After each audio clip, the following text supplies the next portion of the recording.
My world collapsed in a single gunshot. One moment, my wife was laughing with our kids on our driveway, and the next, she was lying on the concrete, bleeding through her shirt as our children screamed her name, and standing over her, HOA Karen. Her hands still shaking, the gun still warm, her eyes cold as ice. Neighbors froze. No one moved.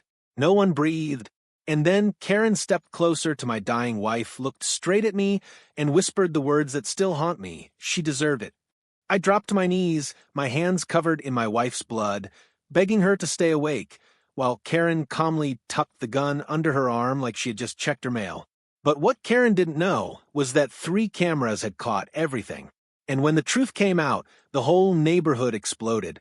Before I take you into the most terrifying day of my life, I want to ask you something. What city are you watching this video from? Go ahead and drop your city name in the comments below. I always love seeing where my viewers are tuning in from across the country. And hey, before we begin, make sure you hit that subscribe button. It really helps the channel grow, and it means I can keep telling stories that matter. Stories that expose the truth hidden behind perfect neighborhoods and friendly HOA rules. Because trust me, nothing about what happened to my family was friendly. We moved into Maple Creek thinking it was safe, quiet, picture perfect, the kind of place where kids ride bikes at sunset and neighbors smile over garden fences. But deep inside this perfect postcard was a storm waiting to explode, and her name was Karen Whitmore, the HOA board member who treated the entire street like her personal kingdom. At first, her behavior was annoying, petty, controlling, always watching.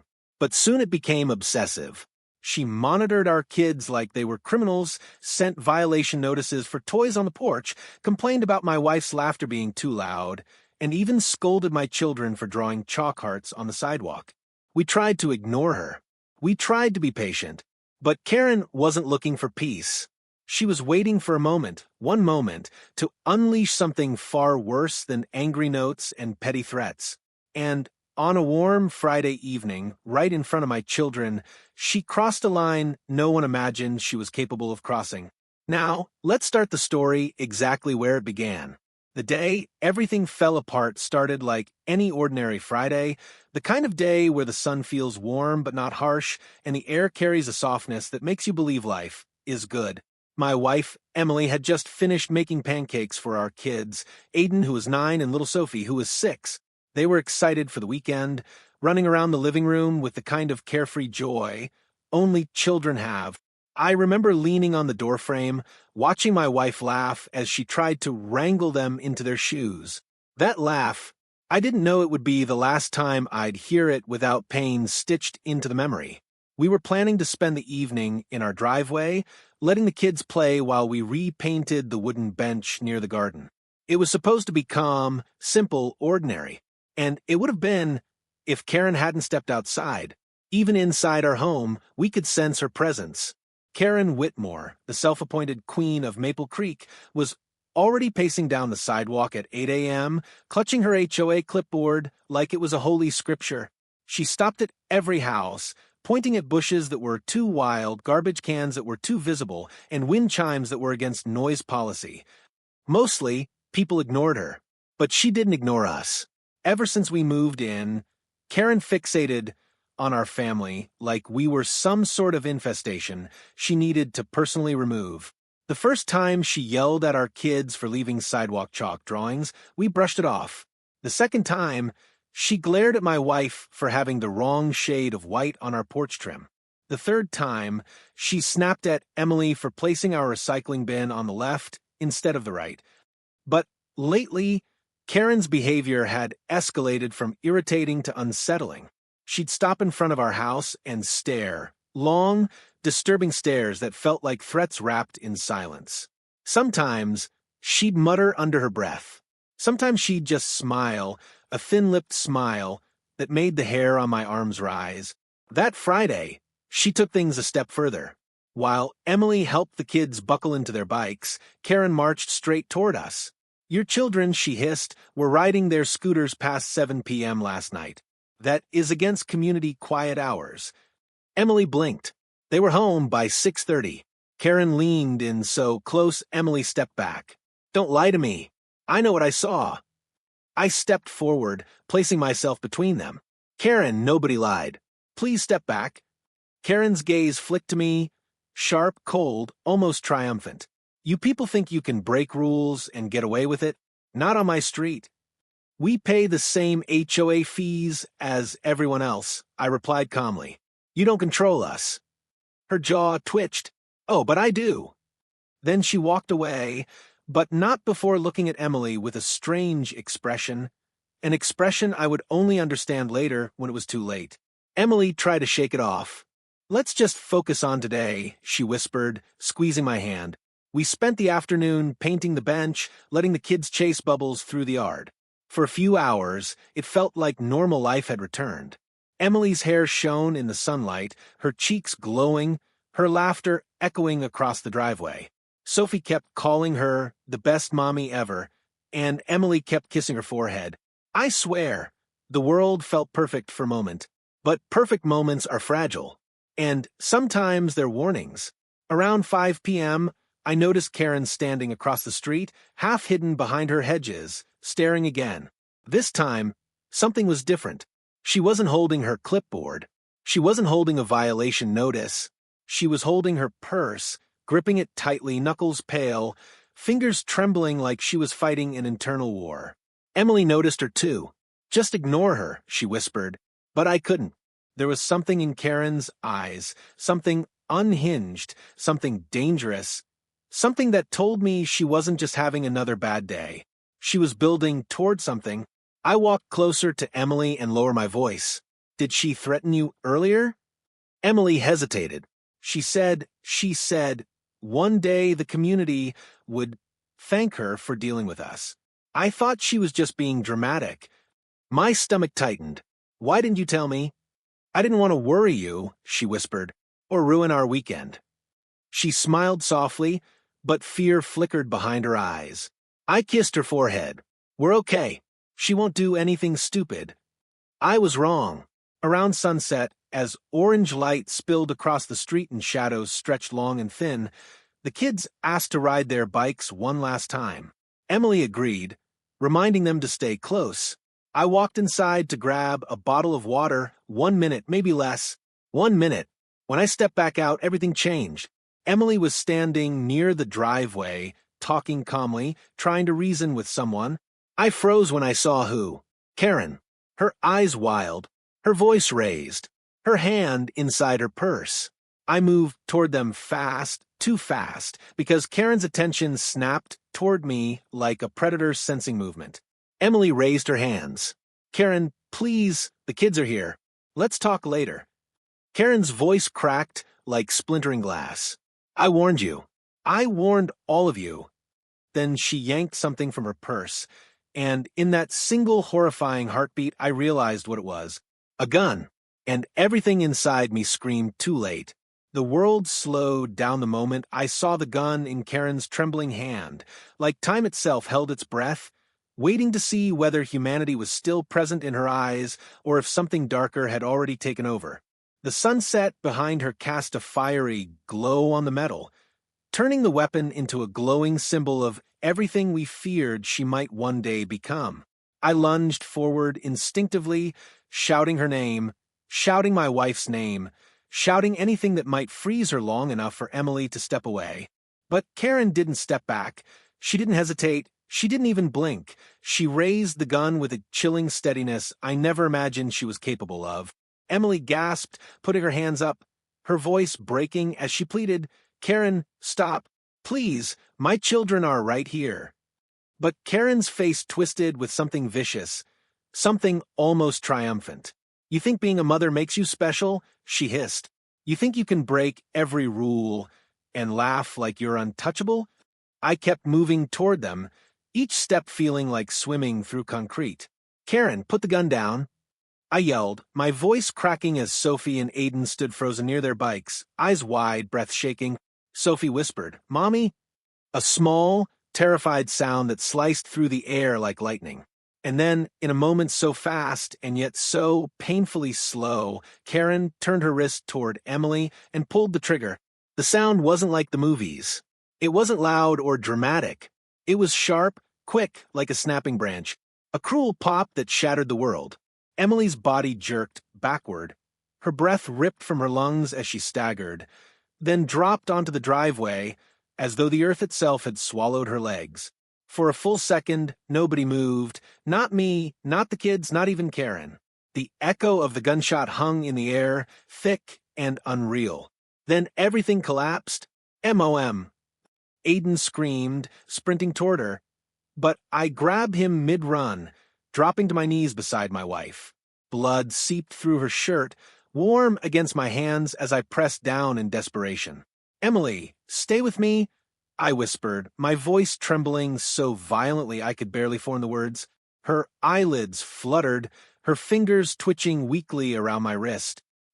I'm here," she whispered, barely more than a breath. Sophie was crying uncontrollably, frozen a few feet away, her tiny hands covering her mouth. Neighbors began emerging from their porches, faces white with shock. Phones came out. Gasps. Cries. Someone screamed. "She has a gun. Call 911. And Karen, God. Karen just stood there. The gun still pointed downward, her chest rising and falling with a strange calmness, like she had just finished a chore. She blinked once, twice, then slowly walked closer, heels clicking softly on the pavement. I shielded Emily with my body, glaring up at Karen in disbelief. "What did you do?" I shouted, tears burning down my cheeks. Karen tilted her head, eyes cold, lips curling into a smile, so twisted it felt inhuman. "She deserved it," she whispered. "Someone had to enforce the rules." When she said those words, neighbors gasped, some stepping backward, others raising their phones higher. A few shouted at her to drop the gun. Nobody dared get too close. I wanted to stand up, grab the gun, throw her into the street, but Emily's blood was soaking through my fingers, and her breathing was growing shallow. My entire world was lying beneath me, slipping away one heartbeat at a time. "Please," I begged, choking on my own voice. "Someone help her." A neighbor rushed forward with towels. Another knelt beside me, dialing 911 with frantic urgency. "We need an ambulance," she cried into the phone. "A woman's been shot by the HOA lady." "Yes," I said, the HOA lady. Meanwhile, Karen lifted the gun again. Not toward Emily this time, not toward me, but toward the crowd, waving it lazily like she enjoyed their fear. "Back up," she barked. "This is community business. I'm handling it." Handling it, as if shooting my wife in front of her young children was an administrative task she'd been assigned, as if she believed she had the authority to decide who lived peacefully and who got punished. I felt rage build in my chest like a violent storm, rage so fierce I nearly stood to charge at her, consequences be damned. But then Emily's hand weakly gripped my wrist. "Don't," she whispered, her voice trembling. "Stay with me." That tiny plea anchored me. I looked down and met her fading eyes, and I realized she wasn't just fighting for her life, she was fighting in front of our children, fighting to not let them see their father do something reckless and terrifying. "Okay," I whispered, brushing her hair back. "I'm here. I'm right here." Sirens began wailing in the distance, growing louder by the second. Red and blue lights flickered across the houses as police vehicles screeched into the neighborhood. Officers jumped out with guns drawn, shouting commands. "Drop the weapon." Karen didn't move. "Now." She finally turned toward them, her smirk fading but her arrogance still intact. "I was enforcing community guidelines," she said proudly, lifting the gun slightly. "They needed correction." The officers didn't hesitate. One tackled her from behind. The gun clattered across the pavement. Karen screamed as they pinned her down, handcuffing her wrists while she kicked and shouted nonsense about rules and order and ungrateful neighbors. The moment she hit the ground, the neighborhood exhaled, for the first time since the gunshot. Paramedics rushed toward Emily, lifting her onto a stretcher as I held her hand tightly, refusing to let go. Aiden sobbed into my shoulder, Sophie clung to my leg, and I kept repeating the same words over and over. "You're gonna be okay, you're gonna be okay," but deep down, I didn't know if she would be. The drive to the hospital felt like a nightmare stretched into an eternity, But Section 3 begins the moment after the paramedic sped away with Emily, leaving me standing in a driveway, stained with her blood while the flashing red and blue lights turned our quiet street into a crime scene. The police had Karen on the curb handcuffed, but somehow she still looked smug, like she believed she was the victim and the entire neighborhood owed her an apology. I held my kids close, their small bodies trembling against me as officers tried to ask gentle questions. Aiden kept staring at the pavement where his mother had fallen, whispering, "Dad, is she going to die?" And Sophie clung to my shirt so hard her nails dug into my skin. I didn't have answers, not for them, not for myself. I wanted to be at the hospital with Emily, but the officers insisted they needed my statement immediately because Karen was already spinning a story that made my blood boil. I could hear her voice, sharp and confident, as she talked to one of the detectives.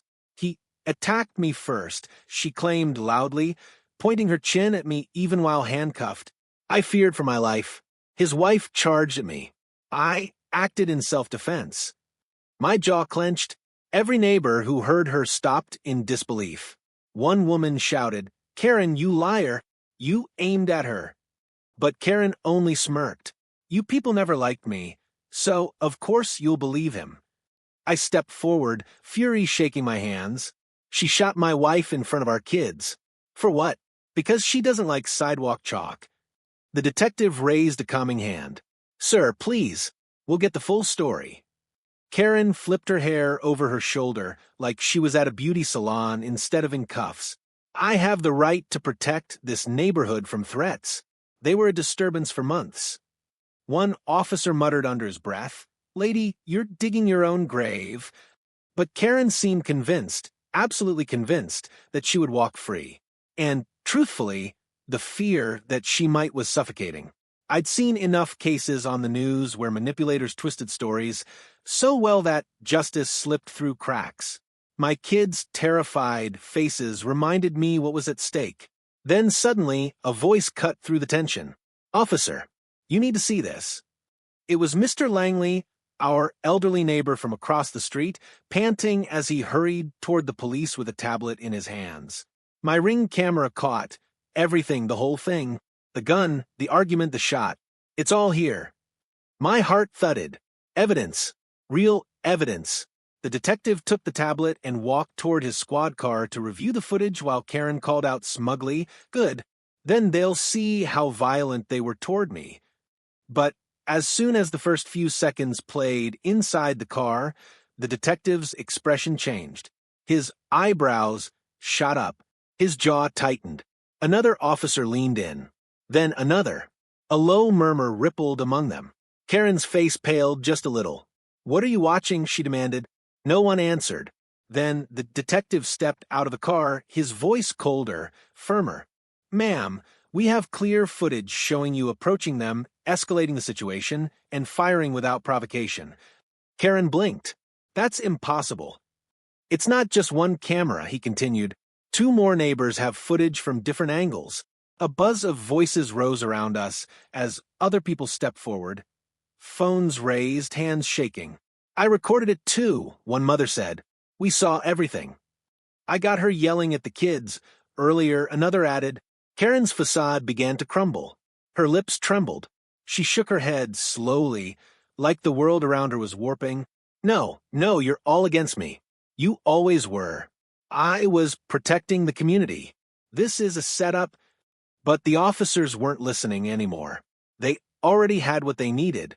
They asked me to walk them through every detail, and I did, while trying to hold myself together for my children, whose tears hadn't stopped. Sophie clung to my leg, whispering, "Daddy, Mommy needs us," while Aiden kept rubbing his eyes until they were raw. The detective knelt beside them, speaking softly. "You kids are very brave. We're going to help your mom, okay?" But bravery wasn't what they felt. They were shattered. I was shattered. And then came the hardest part. They needed the kids' statements too. They tried to separate us gently, but Sophie screamed the moment an officer reached for her hand. "No, don't take me. I want Daddy." I scooped her up and held her close, trying to steady my own trembling breath. "It's okay, sweetheart. I'm right here." I'm not going anywhere. The officer nodded understandingly and allowed her to sit on my lap while she answered questions in a tiny, broken whisper. Each word from her lips was a dagger. Karen was yelling. Mommy tried to talk. Then the bang happened. Aiden's voice cracked too, but he forced himself to speak because he believed it would help his mother. I watched them relive the trauma, and I hated Karen more in that moment than I knew I was capable of hating anyone. When the statements were done, the detective finally placed a firm hand on my shoulder. You need to get to the hospital, he said. We'll handle everything here. And sir, with the amount of video evidence we have, she's not walking away from this. For the first time that night, a tiny spark of relief flickered inside me. But as the officers escorted Karen into the patrol car, she twisted around, glaring at me through the window. Her eyes were wild, furious. This isn't over, she screamed. You people ruined everything. She deserved it. She deserved it. The entire neighborhood recoiled. Even the officers looked disgusted. The car door slammed shut, muffling her rage, but her words still echoed down the street like a curse. I carried my children into our car with shaking hands, my clothes still stained with Emily's blood. As I buckled them in, Aiden whispered, Dad, why did she say Mommy deserved it? I swallowed hard. Because some people lose themselves so badly, they don't know right from wrong anymore. But even as I said it, I knew there was something deeper behind Karen's madness, something we hadn't uncovered yet. And when the truth came out, it would shock our entire community. The hospital lights felt painfully bright when we rushed through the emergency entrance, like the world had flipped from the darkness of the street to a sterile, blinding reality where everything smelled like antiseptic and fear. Nurses hurried Emily's stretcher down the hallway, while I followed close behind with Aiden and Sophie gripping my hands so tightly their knuckles turned white. Emily's eyes were half open, fluttering, her breathing shallow, her skin pale against the red stains spreading across her shirt. I kept whispering, Stay with me, Em, please stay with me, even though she couldn't answer anymore. When the double doors slammed shut and the Do Not Enter Surgery in Progress sign lit up, a nurse gently guided me to the waiting area. The moment I sat down, everything I'd been holding together collapsed. I buried my face in my hands as my kids cried softly beside me, and for the first time in my life, I felt utterly powerless. Minutes turned into hours, each one stretching like a lifetime. Every time a doctor in scrubs walked by, my heart jumped, then crashed when they didn't stop. I kept replaying the scene over and over, the gunshot, Emily falling, Karen's cold whisper. It didn't feel real. It felt like some twisted movie I couldn't escape from. A detective arrived about an hour later, his face serious but compassionate. Mr. Carter, he said, sitting across from me, we've reviewed more footage from the neighborhood. I looked up slowly, my voice hoarse, and he inhaled deeply. This wasn't random. My stomach dropped. What do you mean? Karen had been documenting your family for months, he explained. Not just notes, videos, recordings, printed logs. Some of the board members knew. They enabled her. Rage simmered under my skin. Enabled her to do what? Try to kill my wife? He shook his head. No one expected this, but the HOA board has a long history of ignoring formal complaints about Karen's behavior. She's had altercations before, verbal threats, property damage, harassment. But every time, the board resolved it internally, covered it up. I corrected, my jaw clenching. He nodded subtly. Tonight wasn't the first time she pulled a weapon either. The room tilted. What? 2 years ago, she threatened a delivery driver with a firearm for stepping on her lawn. Charges were never filed because the HOA president intervened. My pulse hammered in my ears. This wasn't just a dangerous neighbor. This was a system that protected her. Why didn't anyone warn us? I whispered. The detective's eyes softened. Because people were scared of her, and the board kept it quiet. Before I could respond, the surgeon pushed through the waiting room doors, his mask pulled down, his expression unreadable. I bolted upright. Is she alive? He gave a slow nod. Your wife is stable for now. The bullet missed her heart by an inch, but there's internal damage. She's in recovery, but the next 24 hours are critical. My legs nearly gave out. I pulled Aiden and Sophie into my arms as relief, and terror mixed into a dizzying fog. Can we see her? One at a time, the doctor said. She won't be awake for a while. I sent the kids with a nurse to a family room while I followed him toward the recovery wing. But as we turned a corner, I froze. Standing near the nurse's station, arms crossed, eyes cold, was the HOA president, Mr. Ellis. I felt the blood drain from my face. What the hell are you doing here? I snapped. He raised a hand calmly. Mr. Carter, please. I came to help manage the situation. Manage? I stepped toward him. My wife is fighting for her life because you protected a psychopath. Nurses quickly intervened, urging me to lower my voice, but Ellis didn't flinch. Karen has issues, he said carefully, but she always believed she was doing what was best for the community. By shooting my wife? I nearly shouted. Ellis glanced around nervously. Let's not make assumptions. I saw her pull the trigger. I roared. There are 3 videos showing it. His face tightened. Well, the board wasn't aware of all her actions. The detective behind me scoffed. That's a lie, Ellis. We found emails. Multiple residents reported her escalating behavior. You ignored them. Ellis stammered. We didn't think she was dangerous. Then why did you hide the gun incident with the delivery driver? The color drained from Ellis's face. The detective continued, his voice sharp. You covered for her because her husband donated thousands to the HOA budget every year. You didn't want to lose funding.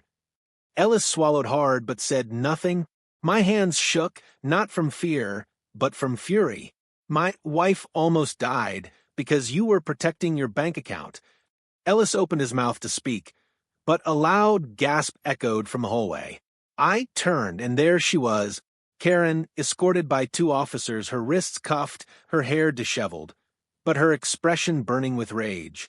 She had demanded to be seen by hospital staff for a panic attack, and protocol required officers to bring her through the main wing. The moment she saw me, she lunged forward despite the cuffs, screaming, "This is your fault." She deserved it. She disrespected me. She broke the rules. The entire hallway froze. Nurses stared. Patients gasped. One officer slammed her back against the wall as she kicked and shrieked like a deranged animal. You people ruin neighborhoods, she spat. I fixed the problem. I stared at her through a haze of disbelief. The detective stepped in front of me. That's enough, he barked. Karen Whitmore, you have the right to remain silent. I strongly suggest you start using it. She kept screaming as they dragged her away, her voice echoing down the hall. She deserved it. The words felt like poison. When she finally disappeared behind the elevator doors, the hallway went silent. Nurses murmured, doctors sighed, and Ellis quietly slipped away without another word, cowardice trailing behind him. I turned toward the recovery room, my breath trembling, my heart pounding. When I stepped inside, Emily lay motionless, wrapped in wires and monitors, her face pale, but peaceful. I took her hand, gently. You're still here, I whispered, and I'm not letting anything tear this family apart again. Not Karen, not the HOA, not anyone. But deep inside, I knew this wasn't the end. This was the beginning of a much darker truth waiting to surface. The courtroom smelled like polished wood and tension on the morning of Karen's arraignment, a day the entire neighborhood showed up for, some out of fear, others out of anger, and many out of pure disbelief that someone who once fussed over Lawn Heights was now facing attempted murder charges. I walked in holding Emily's hand. She was still weak, moving slowly, supported by a wheelchair the hospital insisted she use until her internal stitches fully settled. Our kids stayed with my sister in the hallway, too traumatized to watch the part of life where justice is supposed to happen. Emily squeezed my hand as we entered, her pale fingers trembling. She whispered, "Stay strong for us," while I whispered back, "You shouldn't even have to be here." Karen sat at the defendant's table, wearing a stiff blazer, hair neatly combed, looking more like a PDA treasurer than the woman who had screamed she deserved it while being dragged away by police.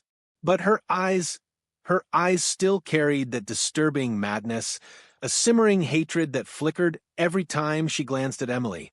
Her attorney, a thin man with a sharp jaw, stood beside her flipping through a stack of papers. The moment he saw the prosecutor approach, he smirked, as if this was going to be an easy case, as if the footage, the witnesses, the blood, the trauma, none of it mattered. Ladies and gentlemen, he began when court came to order. My client suffered emotional distress for months of harassment by the Carters. She feared for her safety that night. My jaw tightened. Emily closed her eyes, fighting tears. Furthermore, the attorney continued, the firearm discharged accidentally during a struggle initiated by Mrs. Carter. Gasps rippled through the courtroom. Even the judge raised an eyebrow. A struggle? Emily could barely lift her arms that evening, let alone struggle with a deranged HOA bully. The prosecutor stood next, calm and collected. Your Honor, she said, we have multiple angles of video evidence showing exactly what happened, and none of it matches the defendant's claims. Karen shifted uncomfortably. Her attorney rolled his eyes dismissively. Ring doorbells can be misleading, he said. Angles distort, timing can be misinterpreted, not when 3 cameras line up perfectly, the prosecutor snapped. She approached the bench, placing a hard drive on the evidence tray. This contains synced footage from all 3 neighbor cameras. But before we play it, the children have something to say. A murmur spread. Karen's attorney objected instantly. Your Honor, the children were emotionally compromised. The judge cut him off. Their testimony is relevant. Objection overruled. A courtroom officer brought Aiden and Sophie inside, gently guiding them forward. My heart cracked watching their small hands clutch each other as they approached the witness stand. Aiden spoke first. His lips trembled, but his voice held an unexpected maturity. Karen was yelling at us, he said, eyes fixed forward. Mom told her to stop. She tried to talk calmly, but Karen pulled out a gun. Mommy didn't touch her. Mommy didn't do anything. His voice cracked. She shot her for no reason. Sophie's tiny voice followed, barely above a whisper. Mommy fell, and there was blood, and Karen said Mommy deserved it. A ripple of shock and disgust swept the room. Even the court stenographer paused for half a second. Karen's attorney jumped to his feet. Your Honor, this is emotional manipulation, but the judge simply raised a hand. Sit down. When the children were escorted out, the prosecutor stepped forward again. Your Honor, I think it's time we let the evidence speak for itself. The courtroom dimmed slightly as the screens lit up. Every person leaned forward. Every breath held still. And then the footage began. There was Karen marching toward our driveway, her posture stiff, her voice raised, her hand already reaching for a purse. The audio played clearly. Karen yelling threats, Emily trying to calm her, me calling out from a distance. Then frame by frame, angle by angle, Karen pulling out the gun. Karen raising it. Karen firing. Karen stepping forward afterward and whispering she deserved it. Gasps turned into stunned silence. The judge watched without blinking. The jury's jaws dropped. Karen's attorney froze, his argument collapsing in real time. But what came next shocked even me. The prosecutor switched to an angle no one in the courtroom had seen before. This footage, she explained, came from a 4th camera the police recovered 3 days ago, a hidden exterior cam installed by the HOA board to monitor rule-breaking activity. The screen flickered, and there it was. The board's secret camera captured everything even more clearly than the neighbors. But the shocking part wasn't the footage of the shooting, it was what the camera captured before it. The timestamp jumped back 20 minutes. Karen wasn't pacing in anger. She wasn't startled. She wasn't provoked. She was practicing. She aimed her fingers like a gun at our driveway. She rehearsed what she would say. She even muttered the words, "I'll finally fix this neighborhood." Then she walked toward us with a deliberate determination. It wasn't impulse. It wasn't fear. It was premeditated hatred. Planned. Intended. Cold. Calculated. The courtroom erupted in gasps and horrified murmurs. The judge slammed her gavel. Order. But even she looked rattled. Karen's attorney's face went pale. He whispered to her frantically, But Karen suddenly jerked away from him, standing up so fast her chair skidded across the floor. "IT was necessary," she screamed. "They never followed the rules. The board let me handle it. They let me." The judge's eyes widened. "Are you saying the HOA board encouraged violence?" Karen froze, realizing too late what she'd revealed. The entire courtroom went silent, dead heavy silent. Her attorney tugged her arm. "Don't say another word." But it was too late. The prosecutor stepped closer, voice sharp as steel. "Your Honor, the state moves to charge the HOA board with negligent concealment, obstruction, and complicity." The judge exhaled. Motion granted. Officers left the courtroom immediately to serve warrants. Karen looked around in panic, not because she regretted her actions, but because the system that protected her had finally collapsed. And from the back of the room, Emily whispered through trembling lips, she was never enforcing rules, she was enforcing her hate. And it was finally catching up to her. The days following the courtroom explosion were a blur of police cars circling our neighborhood, reporters swarming the HOA building, and residents finally speaking out about years of intimidation Karen had inflicted on them. Stories they had once whispered behind closed blinds now spilled into the open like a dam, finally breaking. But for us, everything centered on Emily's slow recovery. She was home now, moving carefully, each breath still a reminder of how close we came to losing her. The kids slept beside her most nights, Aiden refusing to leave her side, and Sophie clutching her mother's hand even in her dreams. I spent those nights sitting awake in the hallway, listening to the quiet hum of the oxygen machine, and reminding myself that miracles sometimes come disguised as second chances. Meanwhile, the investigation deepened. Detectives uncovered emails between Karen and 2 HOA board members, Ellis included, showing not only their knowledge of her escalating behavior, but their encouragement. They saw Karen as a strict enforcer, someone who could scare disruptive families away so the board wouldn't have to handle complaints or conflict. But the line they crossed, the line that chilled every investigator, was a message from the HOA secretary that read, "If they don't comply, you know what to do. You've always been willing to go further than the rest of us." That email was sent the morning of the shooting. The prosecutor called me personally when they discovered it. "This wasn't just her," she said quietly. "She didn't pull the trigger alone. She pulled it with the weight of an entire corrupt system behind her." The day the board members were arrested, the entire neighborhood gathered outside as officers marched them to squad cars. Cameras flashed, neighbors shouted, and Ellis, once the smug, polished president, looked like a man realizing his kingdom was built on quicksand. But even with their downfall in motion, Karen's final sentencing day was the one none of us could prepare for. The courtroom was packed beyond capacity. Emily insisted on coming, despite the doctor urging rest.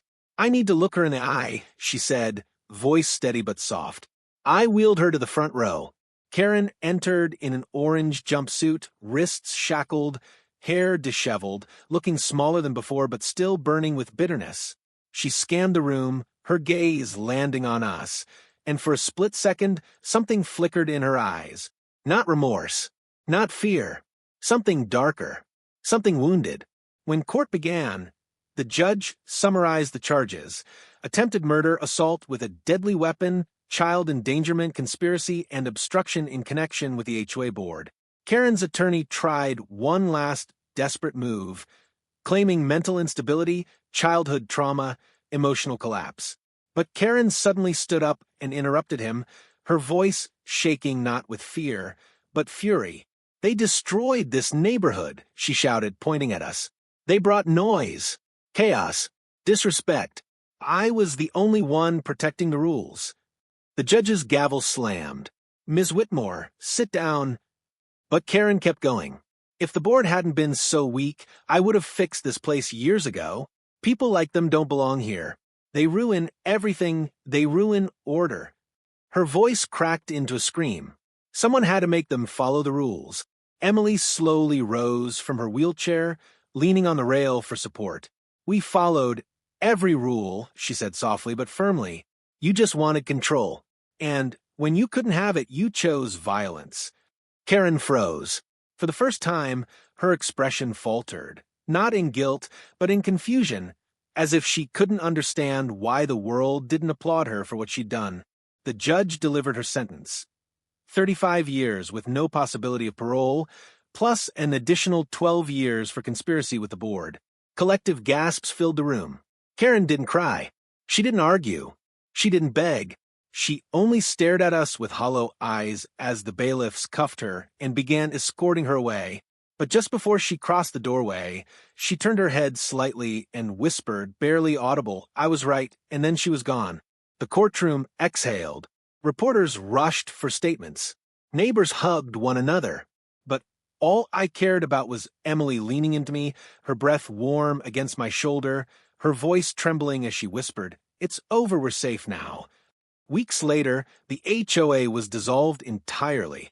A new volunteer community group took over, one built on kindness and transparency rather than power and fear.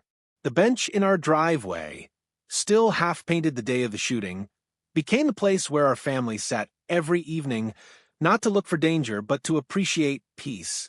Sometimes neighbors joined us. Sometimes strangers stopped by to say they had followed our story online and were praying for our healing.